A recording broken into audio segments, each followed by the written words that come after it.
الشیطان الرجیم بسم اللہ الرحمن الرحیم الحمد للہ رب العالمین الصلاة والسلام علی محمد رسول اللہ صلی اللہ علیہ وآلہ وسلم واشہد ان امیر المؤمنین و امام المتقین علی ولی اللہ وفاطمة الزہراء سیدۃ نساء العالمین والحسن والحسین سید شباب اہل الجنہ وعلی ابن الحسین زین العابدین ومحمد ابن علی الباقر وجعفر ابن محمد الصادق وموسیٰ ابن جعفر الکاظم وعلی ابن موسیٰ الرضا ومحمد ابن علی التقی الجواد وعلی ابن محمد ہادی النقی والحسن ابن علی العسکری والحجة القائم المنتظر المہدی والحجة القائم المنتظر المہدی والحجة القائم المنتظر المہدی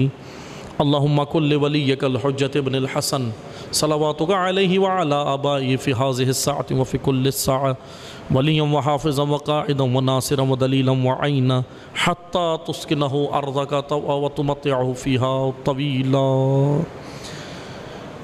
بندگان خدا، آپ سب کو اور اپنے نفس کو میں تقوی الہی کی وصیت کرتا ہوں، نصیحت کرتا ہوں اور تقوی الہی کی جانب دعوت دیتا ہوں کہ خداوند تبارک و تعالیٰ نے انسان کی نجات تقوی میں رکھی ہے، اور خدا نے تقوی کی شرط یہ رکھی ہے کہ عمل صالح اور مومنیت کے درجے پر آؤ گے تو میں تمہیں حیات طیبہ عطا کروں گا۔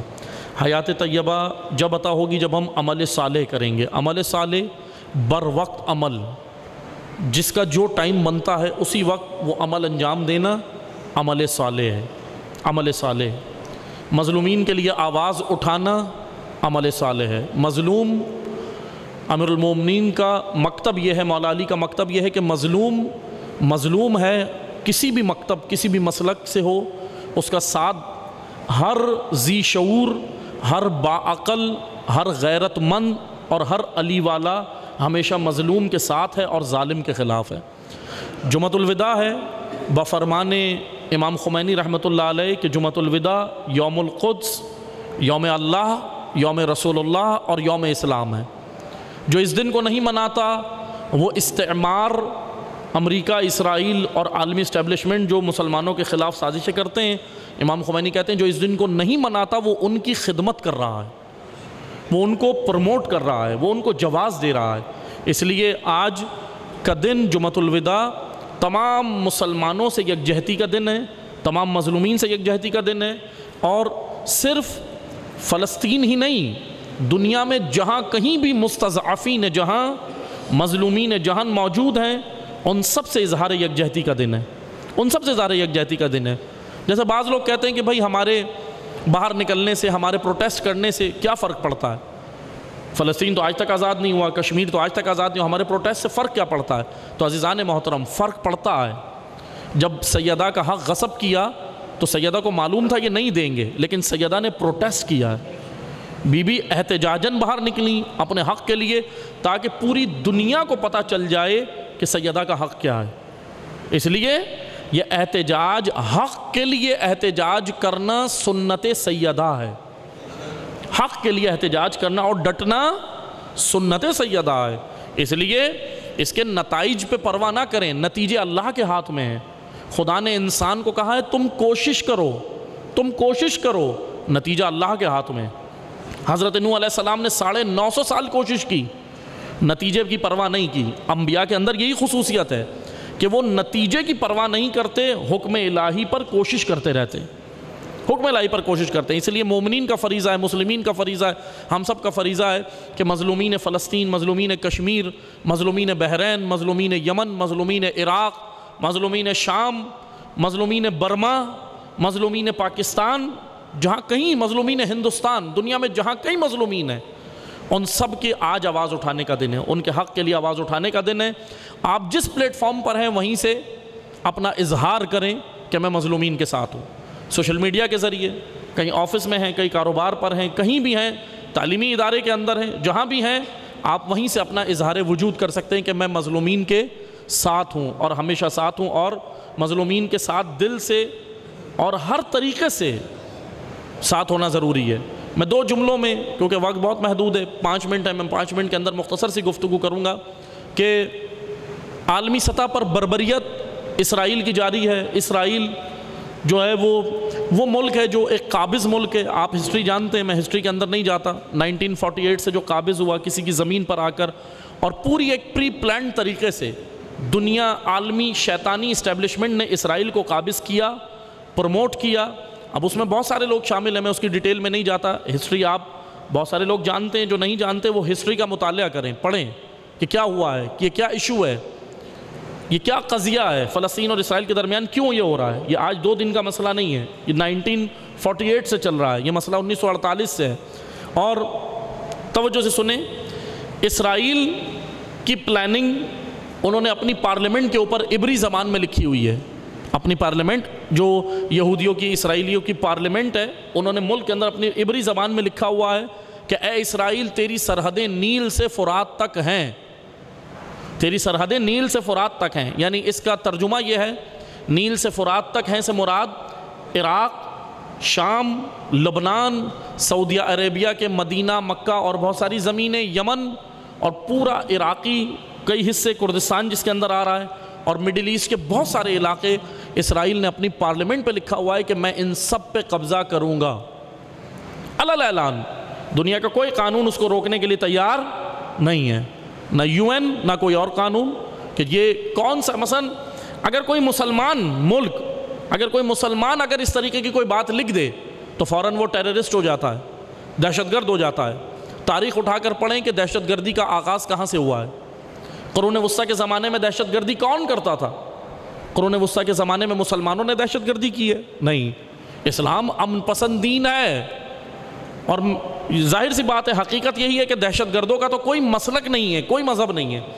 دہشت گرد انسانیت کے دشمن ہیں۔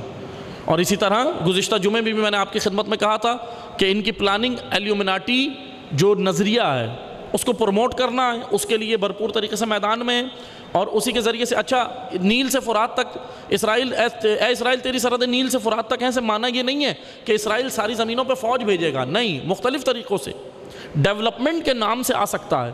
ایک حالیہ خبر ہے، حالیہ تو نہیں ہے، 2 مہینے پرانی ہے، لیکن مومنین تک نہیں پہنچتی، اس لیے یہی ذریعہ پہنچانے کا۔ جموں اینڈ کشمیر پاکستان کا بارڈر ہے۔ جموں اینڈ کشمیر کے انڈیا کے ایڈیشنل چیف سیکرٹری ہیں، اڈل دلو نام ہے ان کا۔ 2 مہینے پہلے کی بات ہے، اسرائیلی یار ایشل کے ساتھ انہوں نے پاکستان کی سرحد کا، بارڈر کا اور ان تمام اطراف کا دورہ کیا۔ جموں اینڈ کشمیر، اس طرف جو انڈیا کے پاس کشمیر ہے اس کی بات ہو رہی ہے۔ انہوں نے دورہ کیا، اور دورہ کرنے کے بعد انہوں نے ایگریکلچر فارم کے اوپر، ایگریکلچر کا وہاں پہ سارا علاقہ دیکھا ہے، فارم، اور پھر ایگریمنٹ ہوا ہے انڈیا اور اسرائیل کا پاکستان کی سرحد کے اوپر کہ اسرائیل وہاں پر پیاز، ٹماٹر اور مولی اگائے گا، گاجر۔ اب کون بے وقوف ہے جو یہ سمجھ سکتا ہے کہ اسرائیل اتنا بے وقوف ہے، یہودی اتنے بے وقوف ہیں کہ پیاز ٹماٹر اگانے پاکستان کی سرحد پہ آئیں گے؟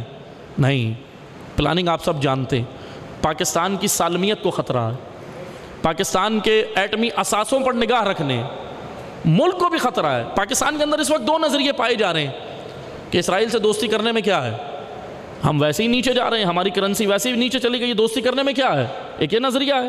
دوسرا یہ ہے کہ نہیں، مظلومین کشمیر پر ظلم، مظلومین فلسطین پر ظلم کے ساتھ ساتھ ہم اسرائیل کو قبول نہیں کریں گے، دوسرا نظریہ یہ۔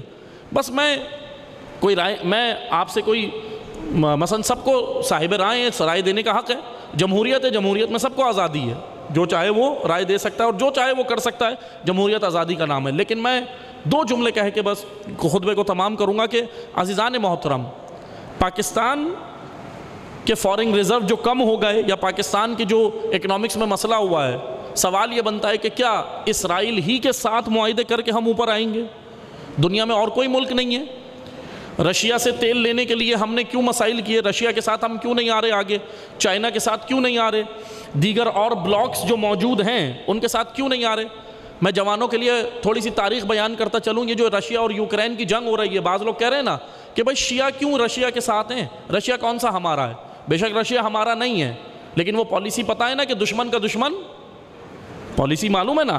تو یوکرین وہ ملک ہے جس نے عراق میں جب تشیع کا لہو بہاتا تھا صدام، یوکرین بھرپور طریقے سے امریکہ کو سپورٹ کرتا تھا، مالی، فوجی، عسکری، ہر طریقے سے کرتا تھا۔ یوکرین وہ ملک ہے، پوری ہسٹری موجود ہے، تو یوکرین اور اس طرح بہت سارے امریکہ کے اتحادی تھے۔ تو اس لیے یاد رکھیں، ہاں اب تاریخ میں جائیں گے تو بہت ساری چیزیں، رشیا کے ساتھ بھی مسائل رہے ہیں ہمارے، لیکن ہم نے بحیثیت نیشن سے پہلے بحیثیت اسلام دیکھنا ہے کہ اسلام کیا کہہ رہا ہے۔ پہلے دین ہے، پہلے اسلام ہے، بعد میں سب کچھ ہے، بعد میں ہم ہیں، لیکن کیا ہے، پہلے اسلام ہے۔ اسی لیے جب امام خمینی نے سلمان رشدی کے قتل کا فتویٰ دیا تھا، توجہ سے سنیے گا، بہت یعنی کہ ایسی ہوتی ہیں بابصیرت شخصیات۔ امام خمینی نے سلمان رشدی کے قتل کا فتویٰ دیا تھا تو اس وقت ایرانی بڑے بڑے علماء نے جو مرجع اجتہاد پہ تھے، انہوں نے بھی امام خمینی کو مشورہ دیا تھا کہ فتویٰ واپس لے لیں۔ کہا کیوں، کیا ہوگا؟ امام خمینی نے ان کو بولا کہ ہوگا کیا اس فتوے سے؟ کہنے لگے ایران تنہا ہو جائے گا۔ امام خمینی نے بولا اور کیا ہوگا؟ ایران کا تیل نہیں بکے گا۔ اور کیا ہوگا؟ ایران کی معیشت گر جائے گی۔ کہا اور کیا ہوگا؟ سب کہتے رہے ایران ایران ایران ایران۔ امام خمینی نے بولا کہ ایران تباہ ہوگا، اسلام تو بچے گا، اسلام تو بچے گا۔ پھر امام خمینی نے بولا اگر اسلام بچ گیا ہزاروں ایران کھڑے ہو جائیں گے، لیکن ایک ایران بچانے کے لیے اسلام قربان نہیں ہو سکتا۔ یہ ہیں قومیتوں سے پاک لوگ، یہ ہیں تعصب کے بت توڑے ہوئے لوگ، یہ ہیں بندگان خدا، یہ بندگان خدا۔ ہم نے قومیات سے، زبانوں سے، لسانیات سے، ان بتوں سے نکلنا ہے۔ سب سے پہلے اسلام، سب سے پہلے لا الہ الا اللہ محمد رسول اللہ علی ولی اللہ، سب سے پہلے ہمارا رشتہ حسین ابن علی سے، اور حسین ابن علی مظلوموں کا امام ہے، مظلوموں کا امام ہے۔ اس لیے ہم اس مسجد سے، اس پلیٹ فارم سے، یہاں سے ہم بھرپور اعلان کرتے ہیں کہ الحمدللہ ہم مظلومین کشمیر، مظلومین فلسطین اور دنیا میں جہاں کہیں بھی مظلومین ہیں، ہم ان کے ساتھ دل و جان سے کھڑے ہیں، اور انشاءاللہ انہی کی حمایت کریں گے، اور اسرائیل کو کبھی بھی تسلیم نہیں کریں گے۔ اسلامک پوائنٹ آف ویو سے بھی تسلیم نہیں کریں گے، ملکی پوائنٹ آف ویو سے بانی پاکستان قائد اعظم محمد علی جناح نے اسے رد کیا۔ قائد اعظم محمد علی جناح رحمۃ اللہ علیہ نے اسرائیل کو تسلیم نہیں کیا، اس لیے بحیثیت نیشن و قوم ہم پاکستانی اسرائیل کو تسلیم نہیں کرتے۔ اس کی وجہ یہ ہے کہ ہم اسرائیل کے علاوہ بہت سارے ممالک کے ساتھ اپنی اکنامک کو بہتر کر سکتے ہیں۔ یہ جھوٹے نعرے ہیں، یہ فریبی نعرے ہیں کہ ہم اسرائیل کے ساتھ آئیں گے تو ہماری اکنامکس مضبوط ہوگی۔ نہیں، جھوٹ ہے، بے وقوف بنانا ہے۔ اس لیے ہم اپنی اکنامکس کو مضبوط دوسرے طریقوں سے بھی کر سکتے ہیں، ہمارے پاس بہت راستے ہیں الحمدللہ، بشرط یہ کہ پاکستان سے مخلص لوگ جو ہے وہ آگے آئیں، جیسا کہ مولا علی نے کیا تھا، نا اہلوں کو گھر بھیجا تھا اور اہل کو اقتدار میں لائے تھے۔ صرف اس وقت اقتدار میں لانے کی ضرورت ہے، اہل افراد اقتدار میں آئیں تو انشاءاللہ بہت کچھ ہو سکتا ہے۔ مخلص لوگ جو پاکستان سے مخلص ہوں، انشاءاللہ دعا کرتے ہیں اللہ تعالیٰ مظلومین کشمیر، مظلومین فلسطین، مظلومین بحرین، عراق، ایران، شام، یمن، ایران، عراق، لبنان، پاکستان، ہندوستان، دنیا میں جہاں کہیں بھی مظلومین پروردگارہ، ان سب کو استقامت، شجاعت اور کامیابی عطا فرما۔ ظالمین کو خصوصاً عالمی شیطانی طاقتیں جو اس وقت مسلمانوں پہ اور جو کوئی مسلک میں مظلوم ہے، جہاں بھی وہ ظلم و بربریت کر رہی ہیں پروردگارہ، ان سب کو ان کے ناپاک عزائم سمیت نیست و نابود فرما۔ ولی اللہ الاعظم، سب سے بڑی دعا ہمارے وقت کے امام کے ظہور میں تعجیل فرما، ہمیں امام کے ناصروں میں شمار فرما، مددگاروں میں شمار فرما۔ بسم اللہ الرحمن الرحیم۔